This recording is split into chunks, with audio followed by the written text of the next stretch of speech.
You might think that Iron Man was Marvel's first attempt into the Marvel Cinematic Universe. Turns out it wasn't Iron Man. It was actually a little-known, cancelled R-rated Black Widow film that went under the radar for years. Now, let's hear all of it. Let's find out everything we can about this film that has a lot more to it than I initially thought.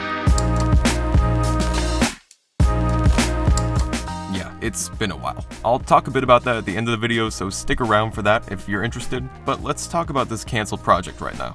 Alright, so 2006. Marvel is in a weird spot. They're not that far off from their lowest point, an inch away from bankruptcy. But now, Blade, X-Men, Spider-Man, they're all big hits. Here's the thing though. It's still not going great for them financially. Let's take Blade for example, a movie that made $131 million at the box office. Guess how much Marvel got from that? $25K. Only 0.01% of the profit. But okay, I know that sounds bad, but what about Spider-Man? The series that made over $3 billion? Well, they only got 1% of that profit at $64 million. But hey, that's an improvement. Enter screenwriter David Hayter, who was one of the main writers on X-Men and its 2003 sequel X2. Hayter was recruited to attempt to make a Black Widow film, and possibly the first film in the MCU.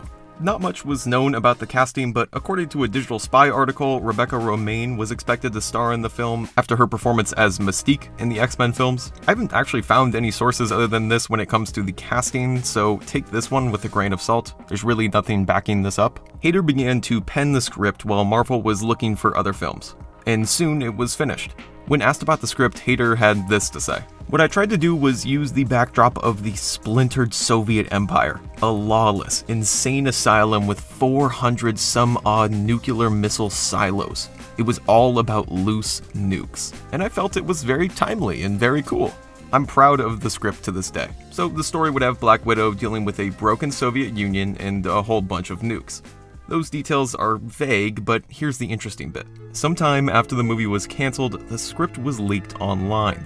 Obviously, we have no idea who leaked it since many of these cancelled films hold the script on tight. It's really not super common for cancelled films from big franchises to just end up online.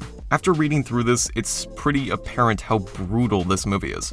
There's tons of F-bombs and rough violence described in the screenplay. It's a very gritty and violent version of Black Widow. There's the usual mid-2000s superhero movie quips, but it's interesting to see if this movie would have stayed this gruesome when it came to the final release. This was a different time, but I have no idea on whether or not Marvel would have approved of this. I'm not going to go into the detail of violence and action in this script since it would just end up being me reading the entire script, but I have it linked below if you'd like to read it for yourself after the synopsis I'm about to give. I'm also not going to make any comparisons to the new film that just came out to avoid any spoilers for those who have not seen it, but without further ado, let's take a look at David Hayter's cancelled Black Widow film.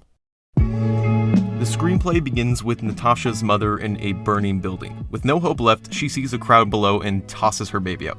A man named Ivan is able to catch and save her. With Natasha's parents passed, she is taken as an adoptive daughter of Ivan. Natasha then goes through her comic book origin. She's trained to become a super soldier in the Red Room, which is a secret Soviet facility. From a young age, she's one of the best. You can tell because there's a moment in the script when she snaps a mop on her knee and smacks a 12-year-old kid in the head so hard with the handle that they have to check his pulse. By the time Natasha is around 14, she is taken by Ivan to a secret Soviet lab. Without the audience knowing what's in the lab, Natasha begins to beat the absolute hell out of every person there, desperate to get away. Eventually, Ivan holds her down while a scientist drives a needle into her neck to sedate her. Ivan then says, "I'm sorry, little one." Natasha asks, "Will it hurt?" And Ivan, her father, looks her in the eyes and says, "Yep." The next bit is graphic as it describes the pain that is felt when she gets super soldier serum. Way darker than I expected from this movie initially, and also way darker than it's portrayed in the Captain America movie that only comes out a couple years later, when Steve Rogers basically goes through the same thing. So she's a super soldier now. Imagine Captain America, except just better. I mean, she dodges bullets in the movie at one point, which is very 2000s. But in the meantime, the Soviet Union is collapsing, and her fellow soldiers have begun working for the Russian army instead. Her ex-best friend, Alexei, is getting rid of all the remaining Soviets, which includes Natasha's adoptive father, Ivan. Ivan is written to be killed by Alexei in a pretty violent manner, so with no friends left, Natasha needs to become a one-woman army. She steals a special suit that the Soviets had that has the power to climb any surface. So she's basically Spider-Man in this script, just imagine that. She shoots her way out of Soviet Russia while badly injuring Alexei. On the search for a peaceful life, she takes a boat to New York City. In the meantime, a $10 million bounty has been placed on her by the Russians, and assassins from all over want a piece. So now imagine Spider-Man, but also John Wick 2 as the story. In New York, Black Widow lays low. She actually becomes a gardener for a bit, trimming the hedges around New York, occasionally stopping assassins from executing her while also having birthday parties with co-workers. Until when, in the midst of an escape from assassins in her Spider-Man suit, she runs right into Alexei, whose entire half of his face is completely gone and showing his skull. This apparently happened in their last meeting between Natasha and Alexei.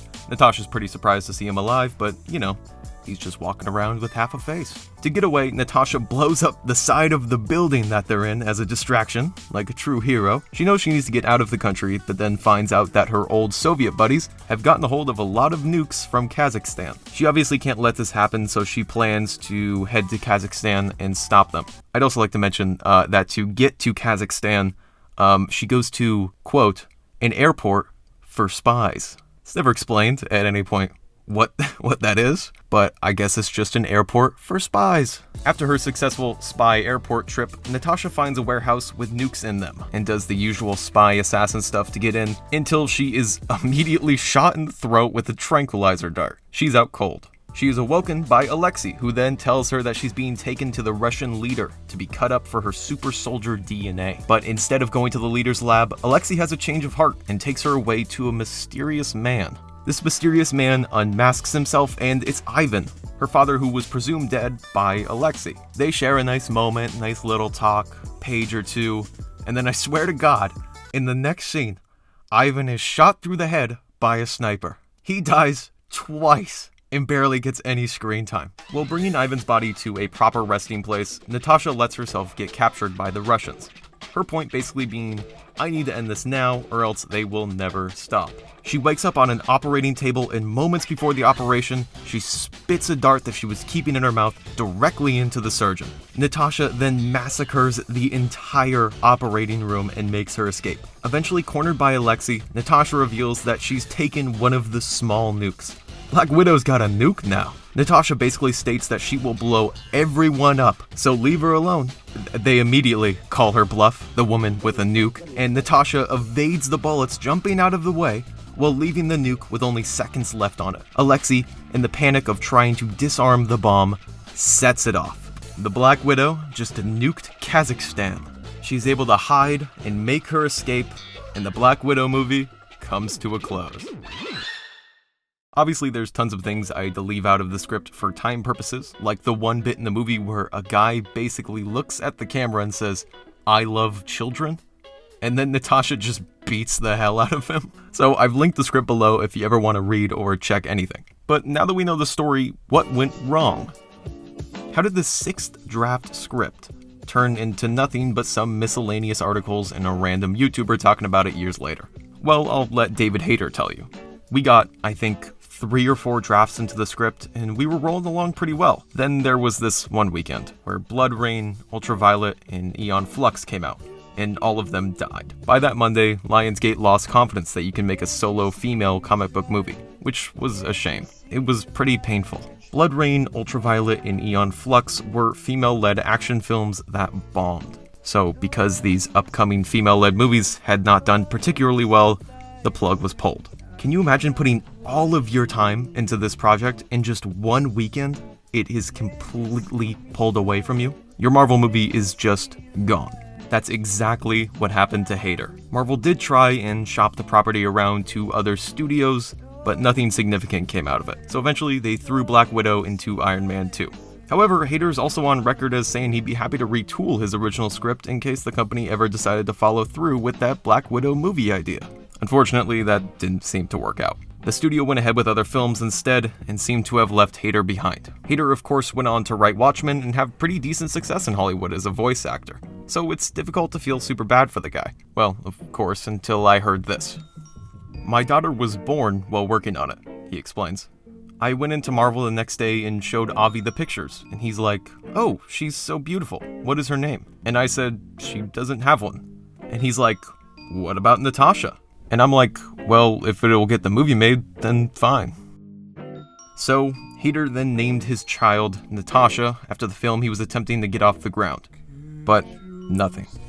So, to David Hader, I named my daughter after a movie that I wasn't even working on anymore. And that's the story of the R-rated Black Widow film. Let me know in the comments below if you would have liked to have seen this movie, or if you're happy with what we got now. The original script, along with every source for all this information, is all linked below. So, yeah, it's been a while. My upload schedule is pretty bad, to say the least. I talked a bit on Twitter about my past 2 years if you're wondering what's going on, but all you need to know is that we're going forward with more videos. But I seriously want to take a second and thank every person who has reached out or commented in the meantime. I've read all of them over the past couple days, so seriously, thank you so much. But in the meantime, if you have any suggestions of ideas or projects you'd like to see covered, let me know. I'm Bren, and thank you for watching Cut Short.